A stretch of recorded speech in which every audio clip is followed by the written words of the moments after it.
La tension monte à Ouagadougou, des tirs entendus à Ouagadougou, mutinerie ou tentative de coup d'État au Burkina Faso, voici les détails. Mais avant de commencer, n'oubliez pas de vous abonner et d'activer la cloche de notification, car cela va vous permettre à ne plus manquer nos prochaines vidéos.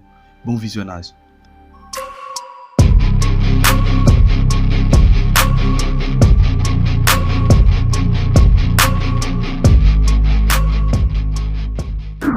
Plusieurs sources locales ont fait état de tirs de l'arme lourde dans un camp militaire du sud de la capitale Ouagadougou.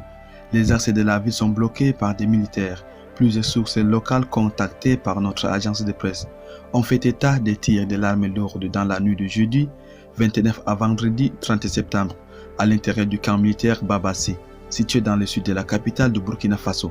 À proximité de Koziam, le palais présidentiel occupé par le lieutenant-colonel Paul-Henri Sandaogo Damiba depuis le coup d'État du 23 janvier 2022. Ce vendredi matin, l'accès du palais était bloqué par des militaires lourdement armés. D'autres accès stratégiques tels que le rond-point des Nations Unies menant à la primature et situé au centre-ville étaient aussi verrouillés. Le signal de la radiodiffusion télévision du Burkina Faso a quant à lui cessé d'émettre et l'accès à ces locaux a été bloqué par des militaires. L'ambassade de France, l'Union européenne et d'autres pays, tels que la Belgique, ont donné instruction à leur personnel de rester chez eux. Dans l'attente d'une déclaration officielle permettant d'éclaircir la situation, les Burkinabés s'interrogent. S'agit-il d'une tentative de coup d'État ou d'un mouvement d'humeur des soldats? Depuis l'attaque d'un convoi de ravitaillement escorté par l'armée lundi 26 septembre 2022 à Gaskindé, dans le nord, au cours duquel au moins 11 militaires ont été tués, une cinquantaine de civils ont disparu. Les rumeurs de bruits de bottes ont monté.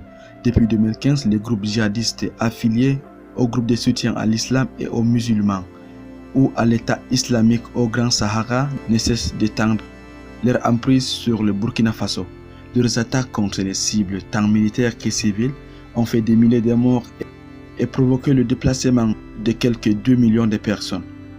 Pour justifier leur coup d'État du 23 janvier, les putschistes avaient dénoncé l'absence de résultats en matière de lutte antiterroriste du président Roch-Marc Christian Kaboré qu'ils ont renversé. Le nouvel homme fort du Burkina Faso, le lieutenant-colonel Damiba, avait alors promis de faire la lutte contre les groupes djihadistes une priorité.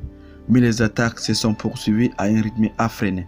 Est-ce encore cette incapacité à combattre les terroristes qui fera chuter le président? Merci d'avoir été attentif à la vidéo.